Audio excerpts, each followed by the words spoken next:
somebody found me and told me about the Independence Fund and the reunion, and I was like, yeah, the closer it got, how are they going to look at me, you know?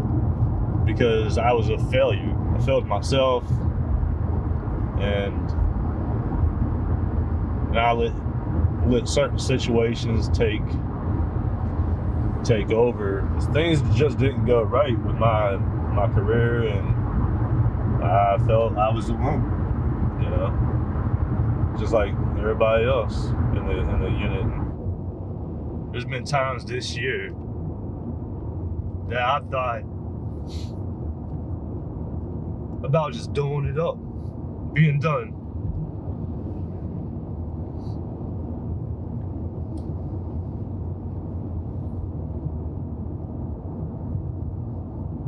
There was times in the past I grabbed a gun, lock and load, done. 22 service members every single day of the week commit suicide. And this is a number that needs to be heard and shared across the United States of America today. The veteran suicide rate is anywhere from 1.5 to 2.5 times greater than that of the general populations. And amongst the 18 to 29-year-old veteran, especially those that have served in Iraq or Afghanistan. Some of them didn't return home, and more tragically than that, some of them have returned home only to lose their fight here at home. We've lost more active duty personnel and veterans to suicide. And we look at the data, we try to crawl all over the data, and we study things like between 2001 and 2019, there's 150,000 veterans who have died by their own hands. And he looked at me and goes, "This is the worst day of my life." We try to study all that out. And it was that moment that I kind of realized that Independence Fund helps what you guys say, caregivers. They're pushed to stop I just hear that somebody else beside me retired also heard from the fund is up late with me on the final five. So how did you hear about Operation Resiliency? So I was watching Fox News, and I actually saw some guys being interviewed for a recent Operation Resiliency or OPRES, and they said, hey, if you have a company-sized unit that's seeing a lot of combat, we have this new operation trying to help veterans and trying to heal them. Yeah. And they said, here, go to our website, submit an application. And I did. I went to the website, I researched it. It sounded like they were doing some awesome stuff. The first guys who went through it were paratroopers. Yep. They were a sister unit, and I said, it sounds like an awesome thing. I actually created an internal private Facebook group for our company at the time for that deployment, and I threw it out there. Said, hey, would you guys be interested in this? And 100% everyone was behind it. Our newest program, and our sixth program, is called Operation Resiliency. And it's a partnership with the Department of Veteran Affairs, and we identify units that saw high casualty rates in combat, and we reunite them underneath the reunion umbrella to help reignite the bonds that they shared in combat so that we can combat veteran suicide. All right, who drove? Everybody drove? No. No, none of you drove. Well, I rode, like the guy who's still coming, he drove his truck. I rode with. You didn't fly? No, I didn't. You did, okay. Yeah. So those of you who float.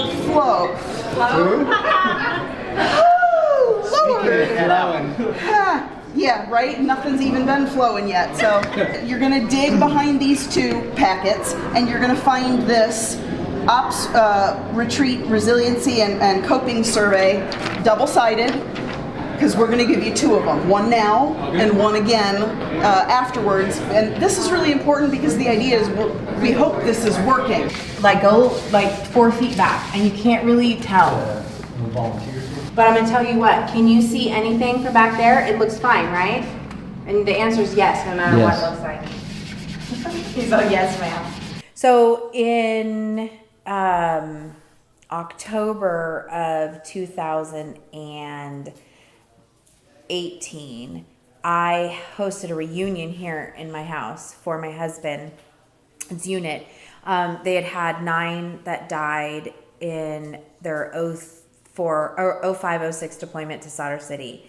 And then they had 14 suicides up until that point. When our CEO, Sarah, was able to get this memorandum of agreement with the Department of Veterans Affairs for this suicide prevention program, and she said, "Fawn, you're the only one that has, practical experience throwing a reunion for, 45 grunts. So will you come help with this?" And so I, of course, said yes, and we formed Operation Resiliency. Awesome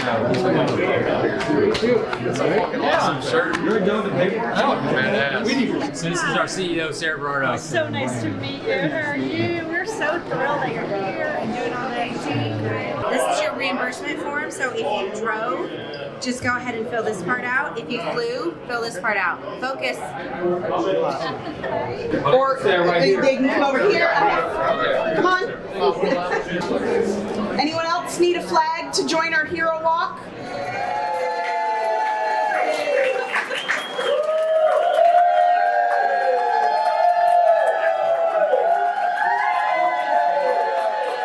The first day they had the hero walk, which was cool, right? They had all these people lined up in the lobby for us, and we got to walk in to a hero's welcome. So, in total transparency, I am a Marine, so let's get that covered, right?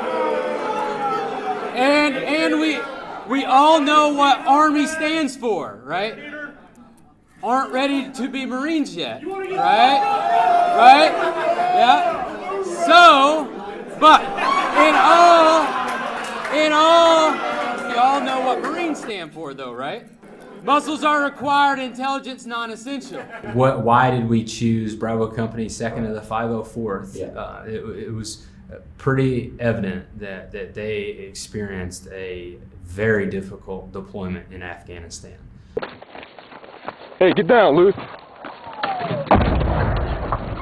Oh, right inside the fucking base. Damn, where the fuck was that one? So on December 22nd, our Camp Tillman, was hit by what was later reported to be 300 plus Al-Qaeda. The Army Special Forces Green Beret ODA team was there with us. So we had maybe, 100 guys. And throughout the night, there was a lot of fighting, and Richard Gregory, who was a mortarman at that time, had started launching mortars by hand. Round. And exposing himself in the process as well, to make sure that he was repelling the attack and keeping people from breaching our perimeter. So picked the top of the mortar pit, ammo pit. Great spot if you're looking to do some damage. Horrible spot if you're looking to stay alive. Being a mortar is a two-man job, and it was just myself. I was opening with my teeth, dumping them out in my hands, feeding them myself, and aiming it up. Pop, pop. I mean, do you think he saved lives by doing that? Yeah, I think Richard Gregory that night obviously earned the Silver Star. He did repel attackers and probably kept guys inside the base safe and probably alive. You ever wear it? I do. It's a cheeseball thing, but I do. I mean, if you had one, you'd wear one too.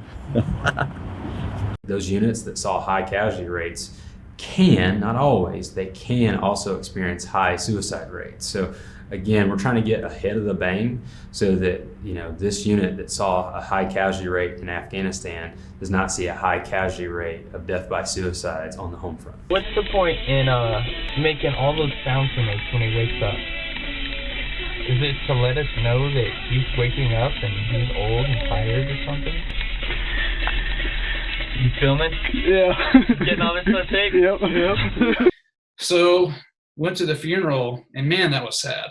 I mean, even now it's hard to talk about it because, he was in my squad. It sucks because we have Lawrence and Beasley both in my weapons squad, and, both those guys killed themselves. And it's like, Jesus Christ, man. It was a very difficult deployment, and the casualties were very high. So Mike was the 8th guy over a wall. It blew off his left leg, much of his left arm, badly burned his body, and left him with a very severe traumatic brain injury. On April 24th, 2010, on a dismounted patrol in Afghanistan, I stepped on a landmine that was connected to 2 jugs of homemade explosives. My left leg was immediately blown off. Most of my left arm was blown off as well, but it was later reattached. The men that Mike served with have continued to stand with us every step of the way. As Mike's brain injury has worsened and the effects have been felt for us, and the days have certainly changed and the losses have continued to come in ways that I didn't expect, they've filled in every single gap. They're incredible, but I've also realized that the only time we've been able to gather have been at funerals for those that were blessed enough to survive Afghanistan, but then come home and lose the battle here. There's this old mentality that you suffered in silence. Guys always told you it made you look weak. Now, obviously, over time, the Army's changed and leadership and stuff, we come to realize that that's not the case. It's not true. Nothing of that stuff makes you weak. It makes you a human being. You know, and holding that stuff up is why we have so many issues with suicides and all those things now. All these problems are because of the mentality that we used to have. I'm just as guilty of it. I'm probably sure I told these guys all the time to suck it up. You know, take a knee, face out, drink water, you know. That was the mentality. And the Army, I think, is getting, not just the Army, probably the military in general, is getting so much better at dealing with those problems, or at least they're trying to. I've been through a lot of the training.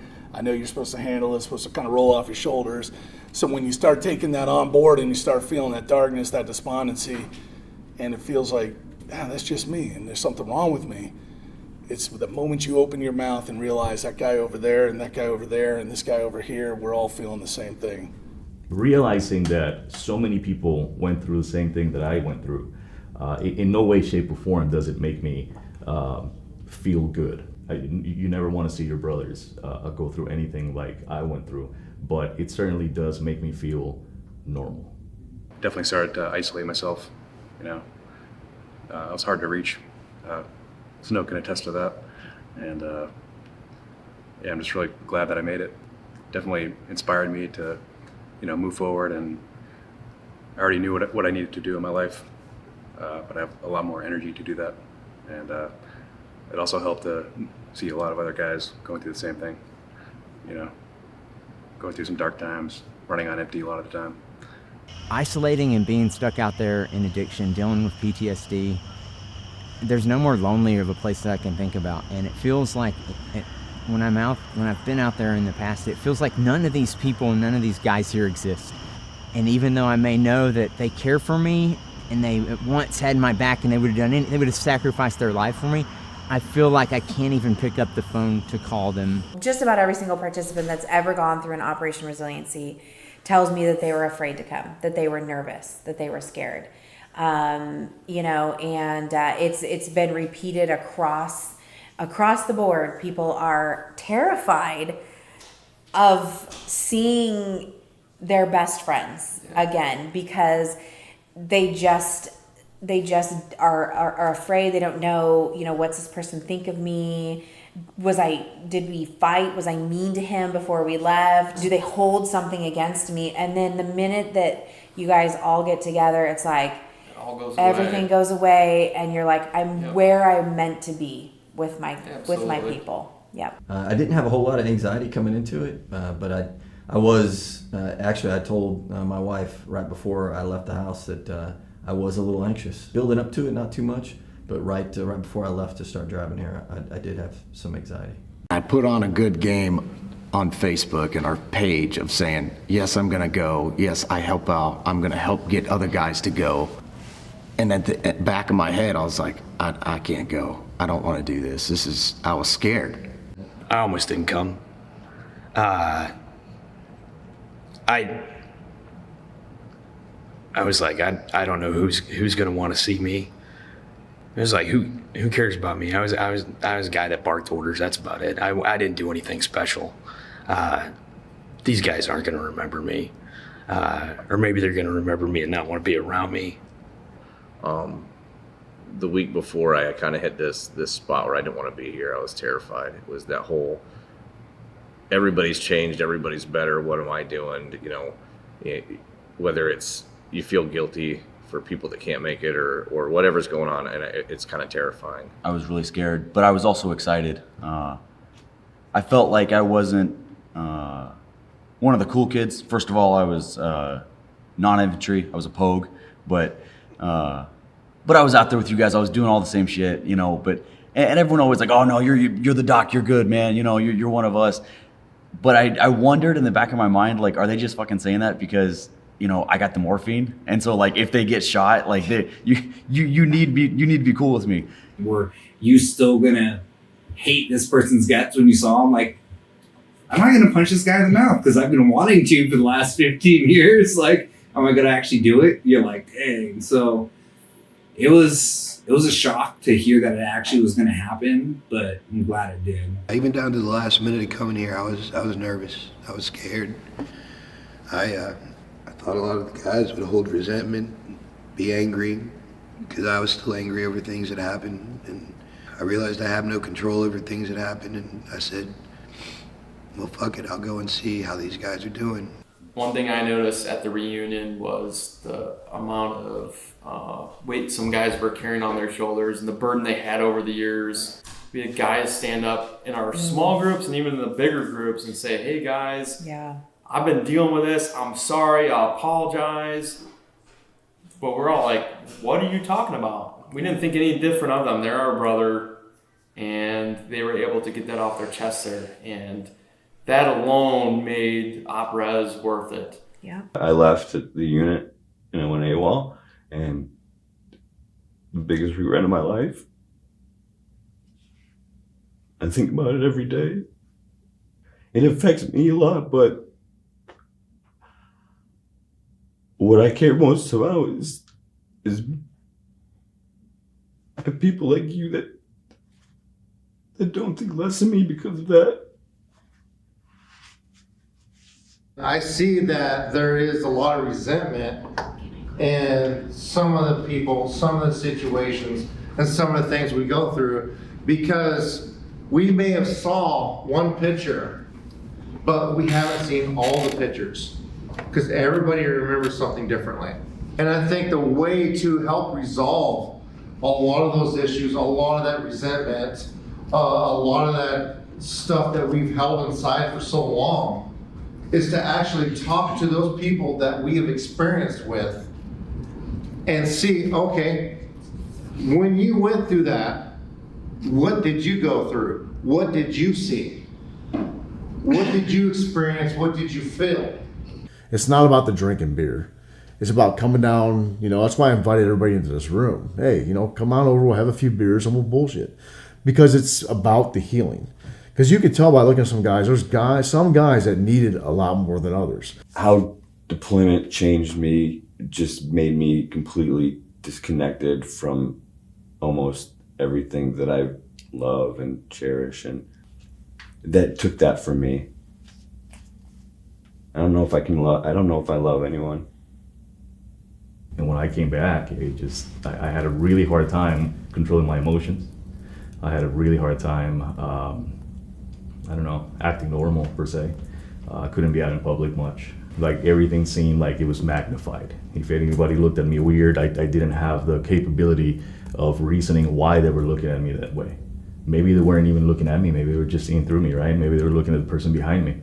But to me, it was an attack. Then there's other guys too that you won't ever know need it, that maybe something you say may help them, because they're so closed off. And they hide it so well. They've been doing it for so long. For a long time, I was just like, no, I'm fine. Everything's fine. Everything's good. Put on a little smiley face. And be like, it didn't change me. But it did change me, and it took me a long time to figure that out. Sometimes it wasn't reacting to violence. It's reacting to, hey, I've got to get gas on the way to work. And I just lose my shit. You know, over getting gas to get to work. And the funny thing is, I think what you're starting to find too is these guys who have had these issues, who've been holding on for so long and holding on to this hate have forgive so quickly once they were actually face to face with the person that they were upset with. Dude, I hated the guy for years and years, and I held like so much resentment like on my heart and everything like that. But getting rid of that, getting the opportunity to like face talk with him after 14 years, it was just fantastic because I was able to just let it go. Like whether it was something that everything was already said or never said, holding that resentment for him getting an award that nobody thought he deserved, like, but us to be able to look at him in the face and be like, yo, I didn't think you deserved it, and this is just how I feel. I think when people first got there and we had to do the hero walk and the dinner, it was very like uptight. We're like, okay, we're feeling this out. We're back together for the first time in a long time.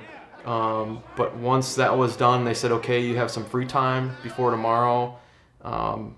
We got to like let loose a little bit, right? Have a couple drinks, start reminiscing. There was guys, I think, in the parking lot until 4 a.m. talking, like a day hadn't passed. And like the healing started there, right? Like we hadn't even started the real operas and what they had planned for us. We were in Afghanistan and fucking Katrina happened, and there were guys getting shot at in the States. I was like, fuck no, I'd have returned fire. No, dude, I have a perfect bullet dodge rate in Afghanistan, but in the States, my dodge rate is only like 66.66%. College, moving, car, rent, bills, and I was like, well, when you're in the military, food's there. Yeah. Your place is there. Yeah. Everything's paid for. Don't need a vehicle. Sure. Go overseas, that's even less to worry about. Sure. When you said you got fucking hit, I was expecting you to be like fucking Iraq, Afghanistan, fucking, and then you're like South Carolina. I was like, yeah, that's our fucking luck right here. But then, you know, one thing I realized is like you come back and then your wife has, in a way, moved on. She's taking charge of everything. She's figuring it out. She's doing it. You come back, you're the man of the house. You want to take charge, and now you're overstepping. So I walked in there, brand new fucking private. You peel off your fucking sock, and the bottom of your foot comes all the way the fuck off. Browse, get the fuck out of here! Yeah, roger that. Scared the fuck out of you. I was terrified of you after that. So day 2, they actually started out with PT, and the whole intent of it was supposed to be like we were back in our company, in our platoons, in our formations, which was cool, right? A lot of guys have been out of the Army for 13, 14 years. So to like throw on PT clothes and go down there and get in formation with your own platoon, your old platoon sergeant, your squad, your team leaders, and all that, it was pretty awesome. You know we drank a lot last night, right? You know, there's always been onesies or twosies throughout the company and or the platoons, you know, that have come together in a sense, you know, because each one of us has impacted our lives in some way, shape, or fashion. But as far as what we're doing down here through the Independence Fund, no, I did not think that this would ever happen. I just thought everybody would kind of, you know, erase themselves from existence, if you would, and then just go about their merry ways. But no, not. I wouldn't think about it in this capacity. Hello dollies, are they still extended? No, leg spreaders. Oh, hell yeah, we can do that. We're going to do some leg spreaders. All right, give me a cigarette. And we'll start. 50 meters lunges, when you get down to the end, you're going to do 20 air squats, sprint back. You just keep doing that until 20 minutes is over. Did you ever think that we'd ever get back together for a reunion like this? I didn't think I'd ever see anybody again this size. I could see him on the book and stuff like that, but of course I had a few people at my wedding, which that was very cool, very good time. Other than that, here and there I see ones and twos. Yeah. So this means a lot to me to be here.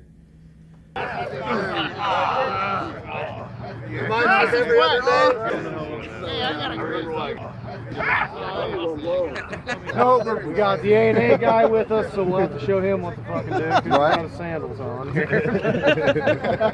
You move on, you think you never see that part of your life again. And sometimes you almost do it intentionally, right? Not out of any kind of hard feelings for the guys, but you know, you try to, sometimes you don't want to live back there again, you know? But just being together with everybody so far, man, just even after 12 hours it's very surreal.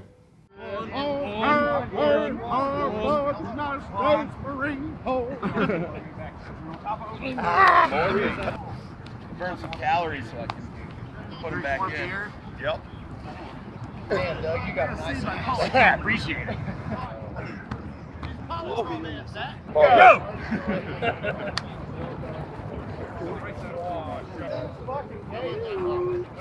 I'll take Hands Rock. Come on, Hands Rock. That's a big ass rock.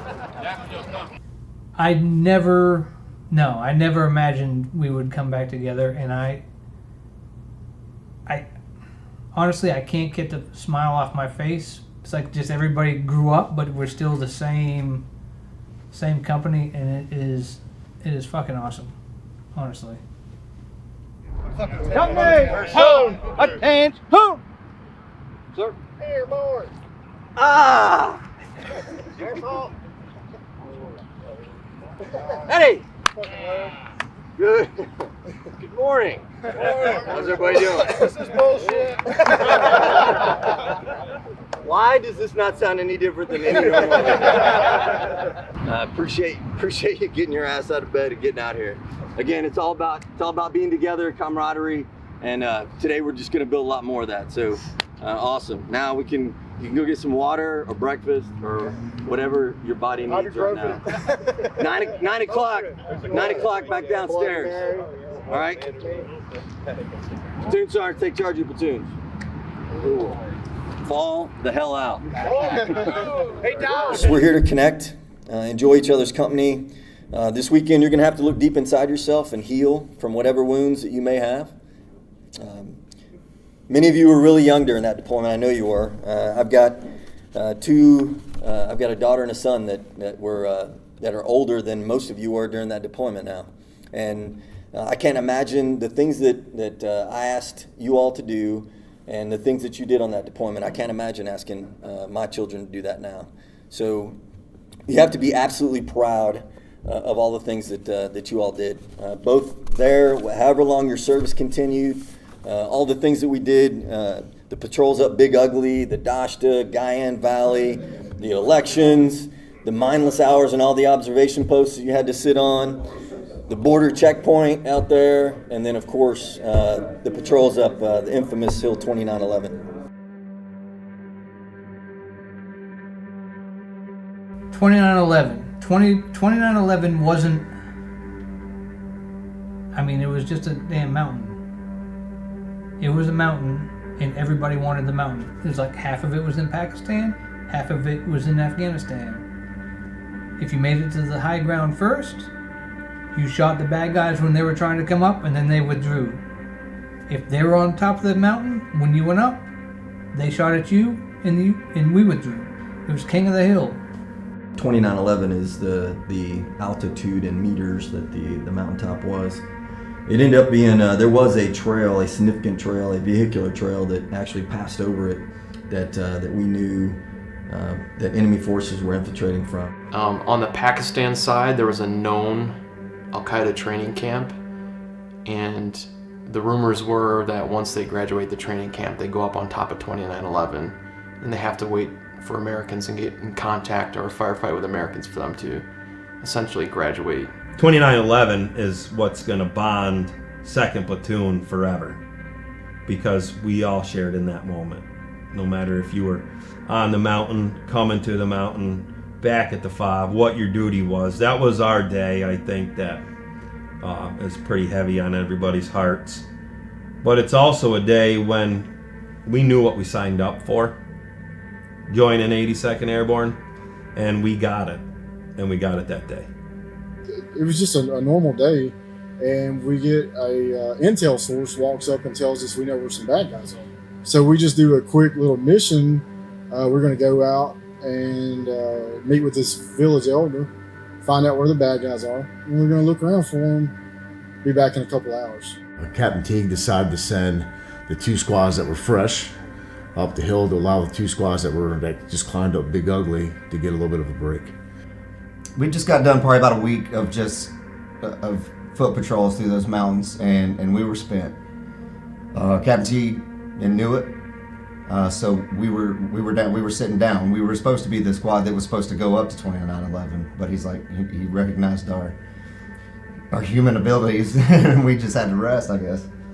So we stayed down at the grassy knoll while 3rd Squad and some weapon squad guys went up top.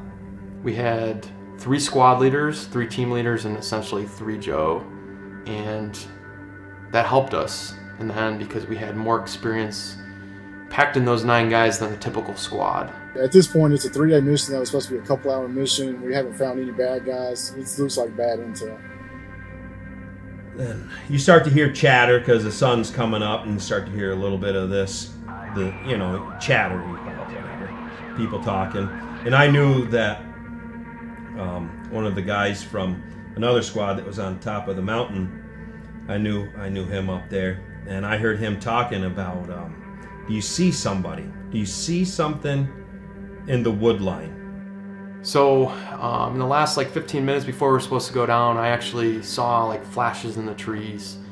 If you've ever seen the movie Predator, I almost felt like it was the Predator moving through the bushes, right? It was outlines of humans. At one point, I finally saw a guy with an AK-47, and I was like, oh shit, we're about to get hit.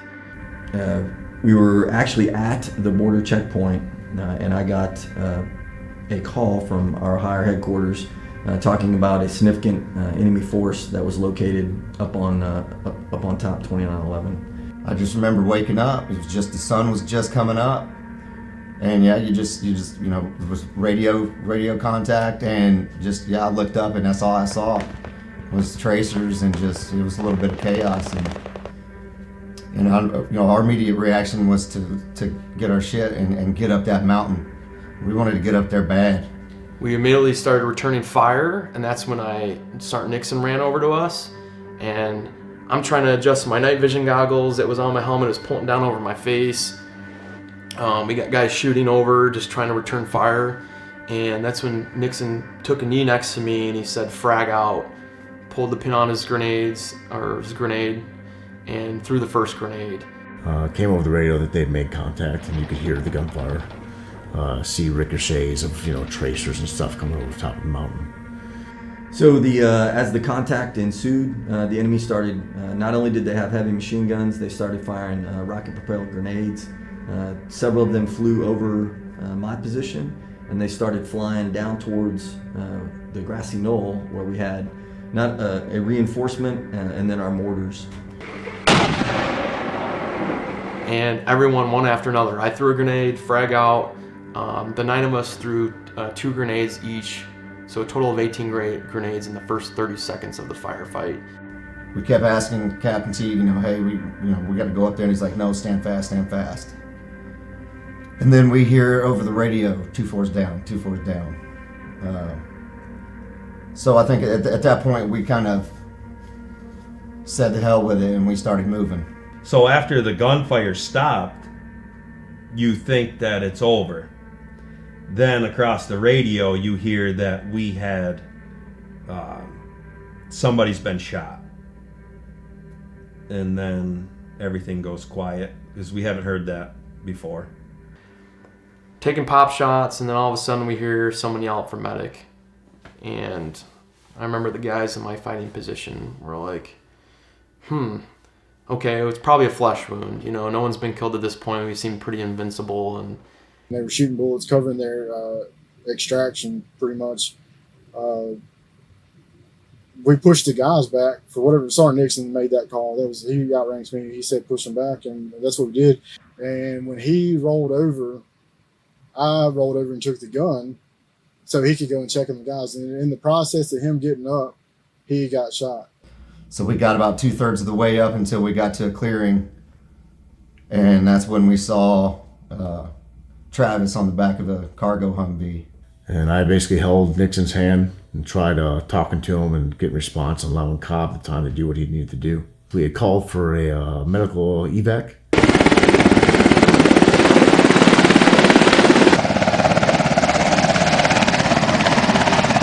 We popped smoke, they dropped in, loaded Nixon up on the helicopter, and watched them fly away. and it was really intense, really loud, and then it got awfully quiet. I mean, real quiet.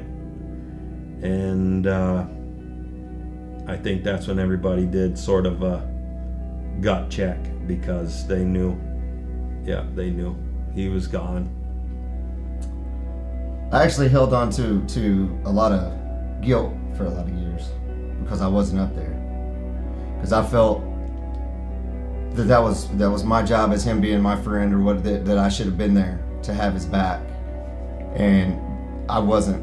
But that's the way it was. So I worked through that, and it wasn't a good time. There's a lot of guys, a lot of young guys that were just spooked, man. They took that moment, and I think a lot of people still hang on to it this day, because like I said, he touched everybody in that company, and I think that's what a lot of people carry with them. I do. I know they do, because I do. He was a madman, running back and forth, fighting, doing everything he could, throwing grenades, shooting. He picked up a machine gun at one point from one of our machine gunners. He picked up the AT-4. He was all over the place, and without him, I honestly believe we probably would have been overran.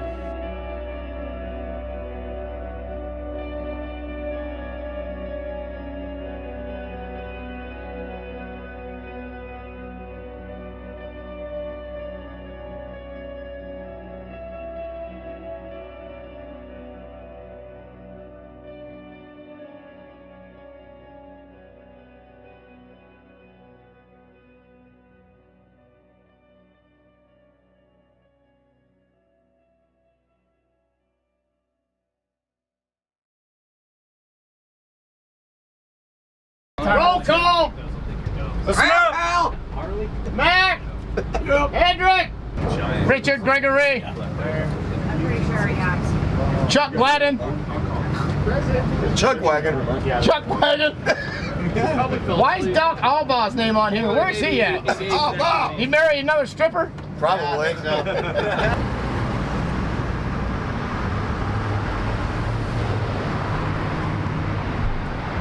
are no teams. Every man for themselves. We would be playing a full-blown round-robin tournament. By the time we are done, there will be one winner. Everyone else loses. The competition's healthy, right? Right.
This might have been in Athens, it might have been in Myrtle Beach, I can't remember.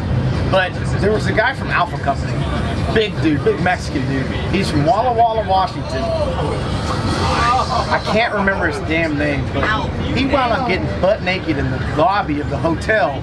Yeah, I do remember, yeah. That little Japanese guy came walking, he was like 80 years old, knocking on the door. Hey, your friend downstairs, he's naked in the lobby. Yes. When? I don't remember where it was. I remember that. And we had to go down there and get him, and the ladies were trying to wrap him up in a towel, and we threw him in the shower. Oh my God. That's funny. Oh, yeah. God, what was his name, man? I don't know, but damn it. Why the fuck was he with us?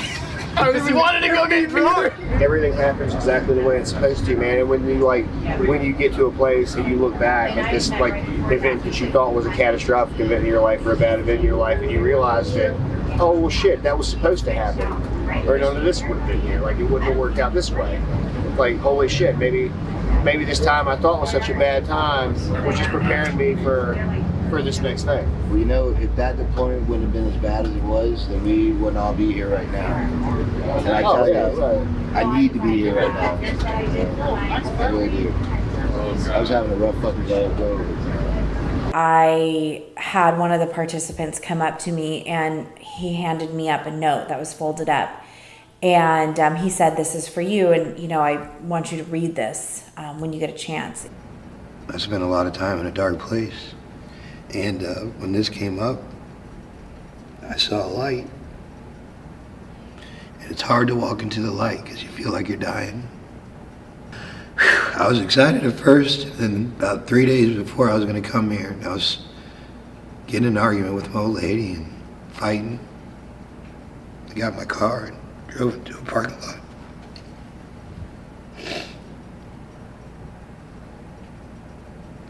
Loaded my gun. Dropped the magazine, pull it out, load it again. You can do this, you know? The last 10 months. These are my numbers for the last 10 months. 100% amount the VA awarded me for PTSD. Minimum 10 plus times a week that I felt overwhelmed with grief over my Army career. Minimum 3 times a week where I found myself in parking lots with a gun in my lap. 100 plus times I've loaded and unloaded that gun with the same bullet. One time I've put it next to my head and pulled the trigger and realized I didn't rack the slide. 0% chance it will happen after this retreat. 100% how I'm feeling after seeing my best friends. And so he gave me this note, and I've carried it with me in my wallet every single day since then, because this is exactly why we're doing what we do, to allow the guys that have carried around these burdens for so long, unpack them with the people that they feel safest with. And it's working. It's working. My wife was gonna leave me. She got tired of me always being on. The switch was on, and I wouldn't connect with her. I was distant, and she talked about leaving and taking the kids from me. And I sat in my bed and I cried that night. She left my son with me, who was about a year old. And she doesn't know this, but I actually had a gun out of my safe and I put it in the bed with me. And I thought about ending it that night. Luckily, my son was in the bed with me, and I put the gun on my nightstand. I said, I can't do this.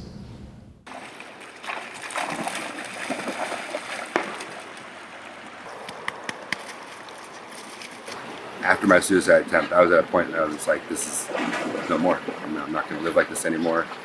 Not from what I've been through, not from what I've survived. You know, it's the age-old thing of, you know, moms that worry about us over there. You know, we know we're signing our life away, and they know it too. And they know any day they could get that call, and then we lost our son. So we get back from deployment and we make it, and there's a sense of relief. But then that dread builds again, because any day he could take his own life. You guys have a mission, right? It's a motto. The first part of that motto is to strike, right? Strike. What's that mean? You got to be proactive. It means you've got to get inside the battle space of the enemy. You've got to get there before they get there. Otherwise, you're on the defense. And you can fight from a defensive position. Everybody knows that. But you got to have a plan in place for that. What's the second part of that motto? Hold, brothers. That's just, strike is half the mission. Hold is the next half. You got to hold. You got to look to your buddies, and when they're falling or faltering, or you see that guy threatened, having whatever demons are coming up on him, sometimes they don't know how to hold, and you got to get inside their battle space too and be a good a good buddy, a good platoon sergeant, just a good soldier. Obviously, Bravo Company saw a lot of action in Afghanistan. Kandow Pass, Robert Kislow was shot and severely wounded. Christensen was shot and severely wounded. We had Vic Cervantes, who was killed. And Paul Butler, who also took some shrapnel in his neck. It had to have happened when we ran up right on those guys, and we were all, scared and didn't know we were going to run into each other. They probably start opening right up to the side of the Humvee.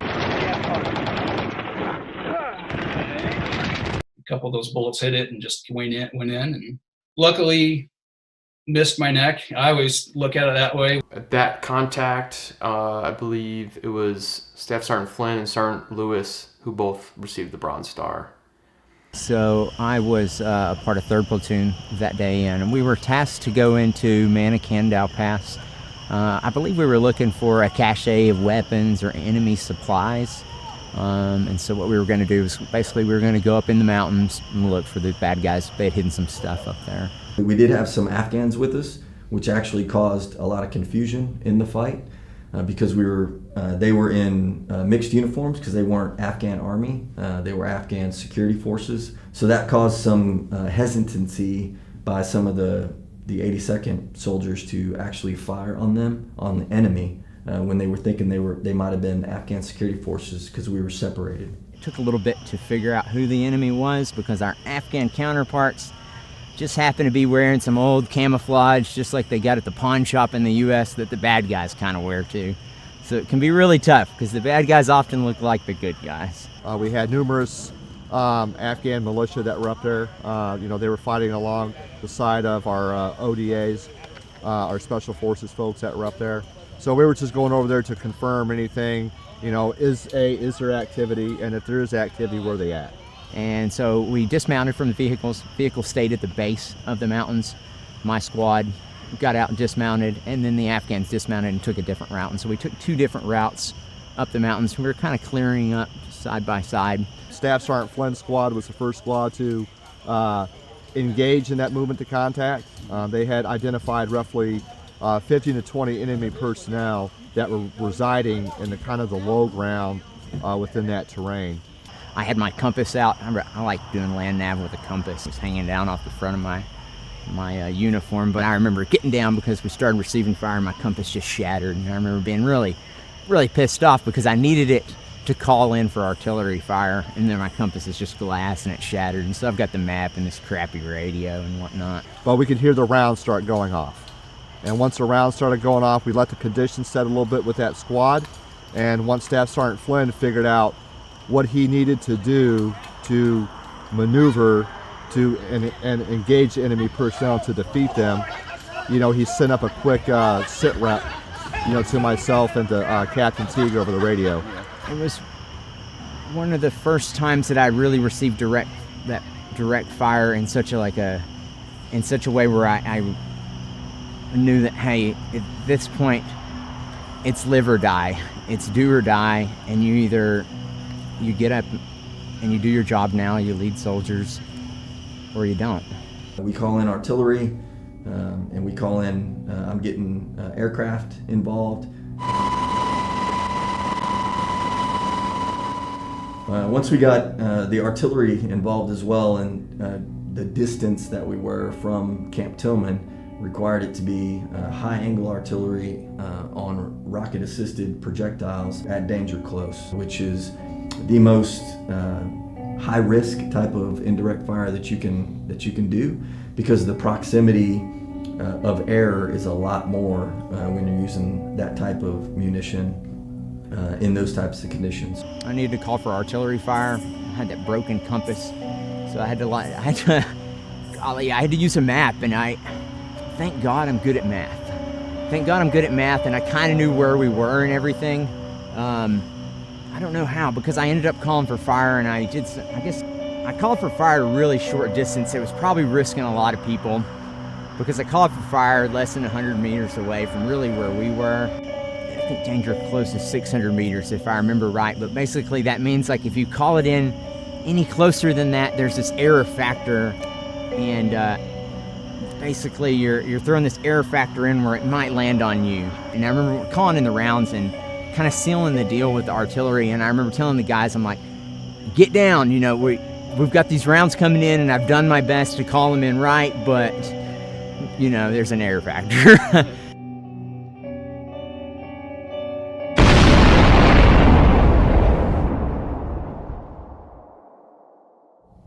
So we got the attack helicopter to do a couple of runs on the enemy, and then we started to clear. This is when Kislow was shot. As they were clearing through, there was an enemy. I was not there, but there was an enemy, I am told, that was underneath a holly bush, and he squeezed off a round from his AK-47 and hit Kislow 3 times, foot, wrist, and head. The way I heard it was, Rob was walking, he sees this dude, there was a lot of rain, and looked at him, and they both and then waved, and the guy waved back, and when the guy waved back, I've heard. he turned back around, and then pulled up his AK.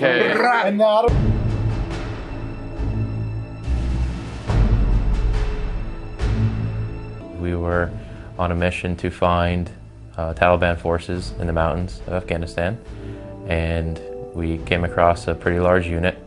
I got hit about 4 or 5 times. Walter Reed was an excellent hospital for my recovery, and I got to go home for the first time, and then I was the inpatient, outpatient type care for the next 2 years, involving more than 25 surgeries to rebuild my arm and my leg, and then eventually amputating my leg because the bone wouldn't take. I moved back into the house where I was, my whole life before that, and it was difficult because the hallways were very narrow. I mean, the house was built in the early 1960s, so it was tough.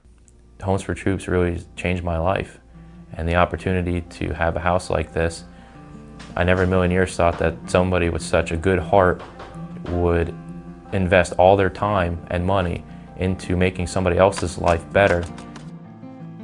Being able to have my own adapted house is just going to take £1 million off my back, knowing that somebody cares and they're going to take care of me, and it's not going to be a struggle to start a family and live the American dream and fight for your country and retire and live a beautiful life with children. That's really what I'm looking for. He was hailed a hometown hero when he returned from battle in Afghanistan. But tonight, police are investigating why an Army specialist would kill his fiance's mother and then turn the gun on himself. WFMZ's Jackie Ferris is joining us now live from the newsroom with the story. Jackie? Wendy, in 2011, we profiled Army specialist Robert Kislow, who lost a leg in battle. He was built a home by a veterans group, and it's at that home where the shootings happened. Just a complete stranger to many people that showed up. Kislow lost his leg in Afghanistan. The home is designed to be barrier-free. But less than 2 years later, a barrier of police tape circles that same house. Police say the body of a female was found inside Kislow's home, along with the Army specialist, who suffered from what appeared to be a self-inflicted gunshot wound. He'd only been in country for maybe 2 months. So that his combat experience was a few combat patrols and then extremely, severely wounded, life-threatening, and evac'd out of the country. Never saw his squad, his platoon again until later in the when we went to see him at the hospital. It was me, Sergeant Anderson, and Captain T. And we walk in, and he looks at Sergeant Anderson and goes, "Hey, Sergeant Anderson, fuck you." And Sergeant Anderson goes, "What?" And he goes, "I don't give a shit. I can do flutter kicks all day." And he started kicking his nub. In the hospital room, he started kicking his nub. So we went to see him the day after he had his leg amputated. And that was when it really struck me how significant it was that he never got to talk to anybody. He never knew the contact that he was in. He never knew how he was shot. So he never got to talk to anybody until that day in his room, and it wasn't enough. It absolutely wasn't enough. So, but it was like a few months after that, I was still back, and he called me one night, and he just started crying. and was like, man, I can't believe like your leg is gone and blah, blah, blah. And so I was sitting on my couch, and I remember the house in Fort Bragg where I was. I didn't have shit going on in my life. Like, I could have gone up there, and I didn't. You know, and that was the last real conversation I had with Rob. When Ron called me and told me that this was happening, I literally told my wife, and was like, I'm going. And I have never said that. 10 years of marriage, and she's still giving me shit about it. And I was like, I'm going. And so she's like, you're not really giving me an option. I was like, no, I'm not. I'm going. Because 15 years ago, 14 or 13, whatever it was, when somebody called me, I didn't get in that car. And I didn't go. I'm not saying don't learn a lesson from it. What I'm saying is don't do that to yourself. I know, but here's the thing. The lesson is, from now on, I will never again not mobilize. You learn the lesson. You just don't beat yourself up. And it is Operation Resiliency and the Independence Fund that is bringing these units back together, that is going to save more Kislos from taking their own lives. No counselor at the VA, no other friends and family can understand anything like the brothers that were there with you. So that is where the Independence Fund and Operation Resiliency are making an absolute difference, and we saw that these past few days. Back at home, I have nobody to talk to. I have been through many counselors, and I'll start through stuff, and guess what happens? They give me a new counselor. I have to start all over again. That doesn't help me. That doesn't help the situation I am. Somebody on the other side sitting in a chair talking to you is like, I can see how they felt. This person is doing fine. You're telling me I'm doing fine and I'm freaking, trying to express my feelings, and, I'm coming out and I'm like, I'm messed up. Alyssa Harrington's brother, Justin Miller, died by suicide in February of last year in the parking lot of this Veterans Administration hospital. The suicide rate among veterans has stayed at a disturbing number, 20 a day. This spring in St. Louis, a veteran walked into the VA hospital and shot and killed himself inside a waiting room. Mike Douglas shot and killed himself here at the Leavenworth VA. The majority of those veterans who are taking their lives are not part of the VA system. His sister says this was to send a clear message. The mother of the veteran who committed suicide in the parking lot of a VA clinic filed a wrongful death lawsuit against the VA. What has happened to American veterans inside VA hospitals? The government ordered a review of every hospital after reports that patients were dying while waiting and waiting and waiting for care. Statistics show us that our veteran satisfaction rate is at an all-time high. It's about 89.7%. We are taking it seriously. It is our #1 clinical priority. Lawmakers need to be talking to those caregivers like myself who have walked this very long, very hard journey on the way home from war. My husband has had more than 100 surgeries. We've spent years recovering. And yet the most difficult part of his catastrophic combat injuries has been dealing with such a broken VA system. When Alan was at his very lowest, he would seek counseling. He turned to the VA for help. And it was so broken that it failed us. After narrowly escaping death, getting a second chance at life, he took his. He tragically took 2 lives with him. There is not a single day that goes by that I don't think about those people that fell victim to my husband's war at home.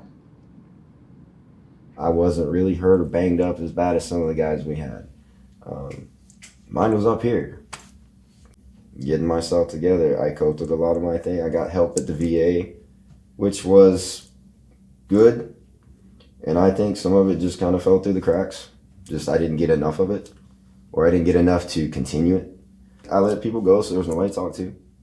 Not so much my family, but this family, my military family, the guys that knew what was going on around me, the guys that were there standing next to me, I let them kind of go to the wayside because my thought process was they're probably like me.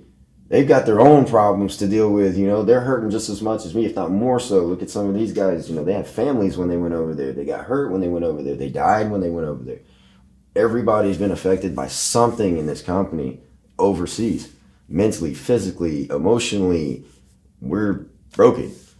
So day 3 started out at the Body Shop, and it's a local gym in Nashville. Their staff was kind enough to donate their time to help us.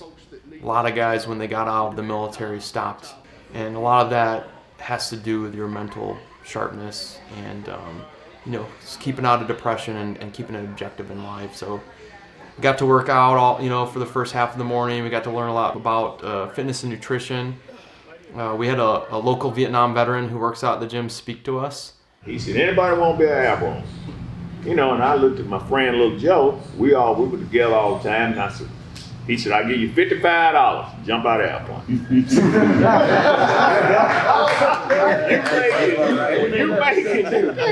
When you making $98.50 a month, $55 is a lot of money. So he said, anybody just step up. But I stepped up, Little Joe. Come on, man. $55. He had a lot of good stories. He himself had dealt with PTSD and had a lot of stories about his successes and how he battled it and overcame it. I went through hell trying to get my life back together. I went back to college. I was straight A in math. I went back to college to finish my, go up to get back in engineering. I flunked all my classes. I couldn't add 2 and 2. It was sad. I didn't want to hear a weapon. I couldn't go hunting. I tried to, when I went back to go hunting, gonna kill a rabbit, it'd come all the way up to my feet, and I was scared to shoot it. It's just how I felt. I didn't want to hear the sound. Then, all of a sudden, I flipped from not wanting a gun to having a gun in every room in the house. Because the way the world is, I said, somebody break in here, I don't care if I'm in the bathroom, I'm gonna kill him because I got a gun here. Because I'm gonna protect me and my family.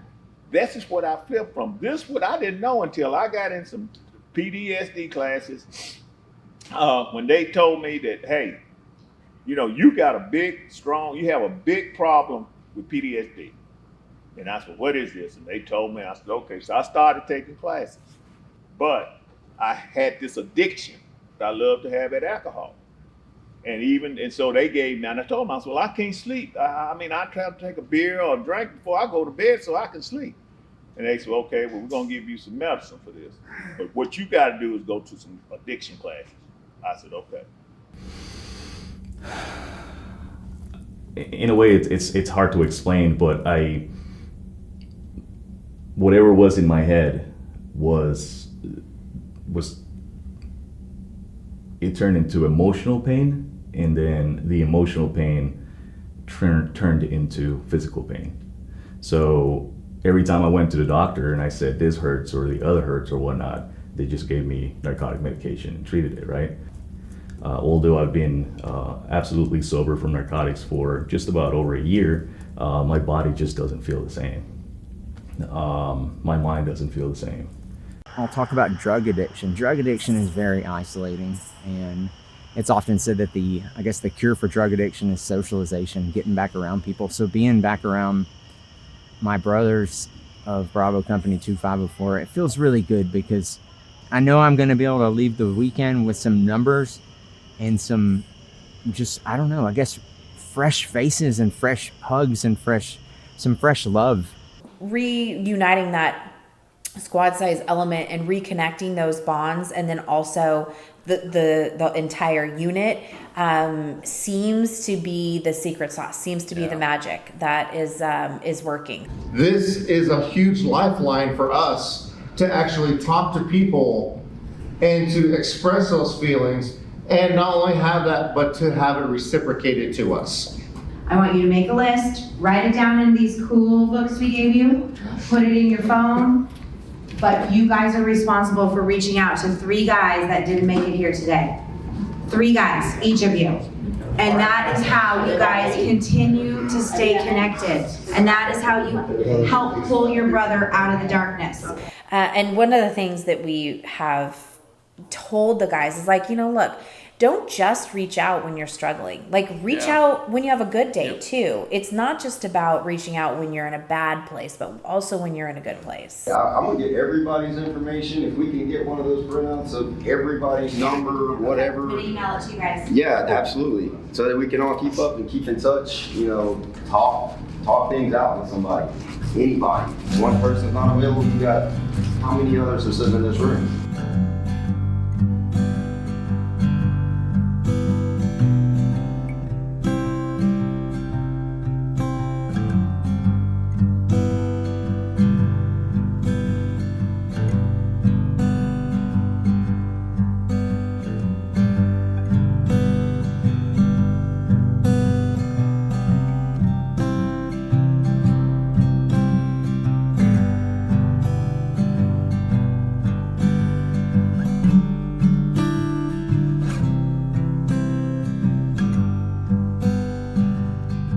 had a guy that really liked rap music, but I liked my country music, right? So when we drive through villages and stuff, I would listen to Johnny Cash, right? He'd make me listen to things like Ice Cube, right?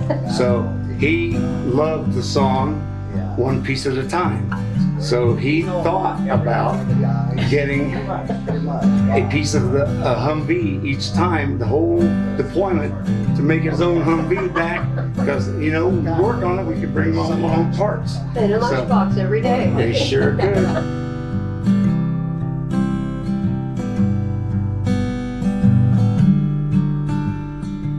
So the evening of day 3, we went to the Johnny Cash farm for the Brotherhood bonfire.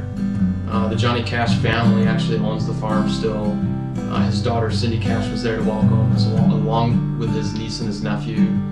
All the guys love Johnny Cash and his music, so we're pretty ecstatic to be there.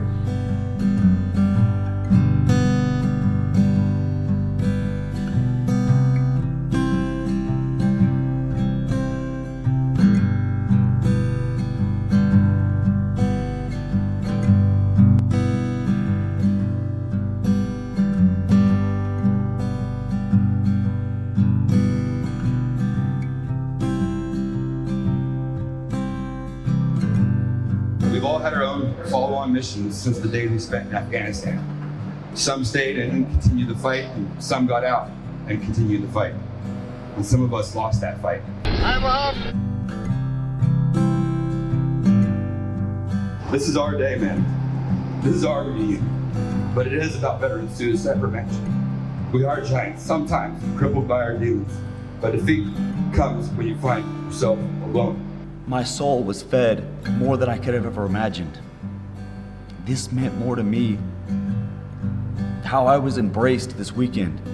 Literally and figuratively, I was hugged more this weekend. I'm not a very touchy-feely guy, but I was hugged more this weekend by more tough, grown men than I would have ever imagined. This has been a long time coming, brothers. We are years and worlds away from Tillman and the fires that have shaped the irreversible bond we all remember deeply when we first embraced upon arriving here. I love these guys.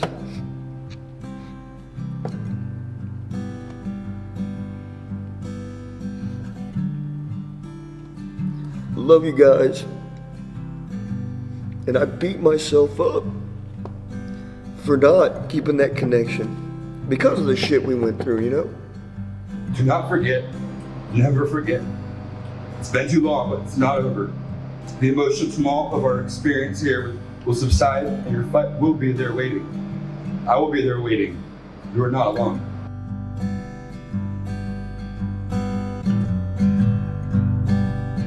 Being here this weekend, I thought I was doing some good stuff with veterans and with you guys. And coming here and hearing the stories and the struggles and the pain that everybody was facing, like, I didn't do enough. Like, there's more that I could do, and there's more connections that we can have. We didn't try hard enough to get back together.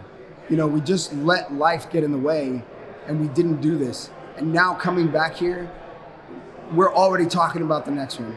You know, it's not even over, and we know we got to do it again. So when we were at the Johnny Cash farm, Cindy Cash presented Bravo Company with a bell from the farm.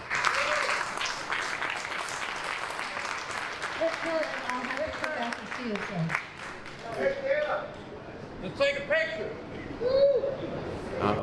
At the end of the night, Brandon Teague rang the bell 15 times. 1 time for each guy that we'd lost since that deployment. Theodore Clark, Victor Cervantes, Jimbo Oshner, Travis Nixon. Since the deployment, we've had a multitude of guys killed in action on later deployments. Nick Fredsty, Kyle Dayton, Robert Loaiza, Darren Andrews, and Kevin Whitty. Since deployment, we've had 5 guys kill themselves, commit suicide. Mark Lawrence, David Beasley, Robert Kislow, Chase Sanders, and Lee Smith. So we had one guy get murdered since deployment, Arturo Sanchez, Toby Evans. So what we expect veterans to get out of Operation Resiliency is simply this. You know, for those that have been to combat, that have borne that sacrifice, it allows them to know that no matter what, the only person that you can truly count on is that battle buddy to the left or the right of you. And you have that experience and you know that those people are there. But you might go a couple months, a year, 10 years, 15 years without ever talking to that person that you literally shared a foxhole with. That's our hope, is that we can just reignite that connectiveness that they had, because one of the leading causes of suicide, and not only suicide in general, but also veteran suicide, is isolationism. I'm charging myself with the responsibility of taking care of them, you know, because they took care of me while I was over there. So my job from here on out is to make phone calls and keep in touch and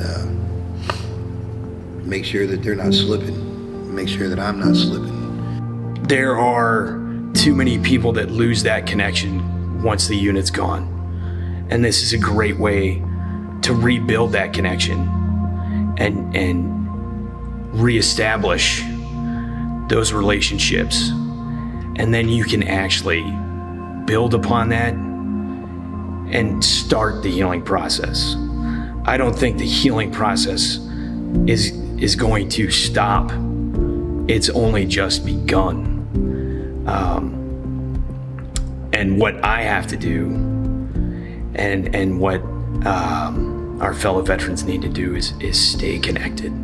Make a pledge to stay connected. And I think that's what's important for the people that didn't come when we have the next one, or making a trip out there to see that person. Establish those connections and stay connected.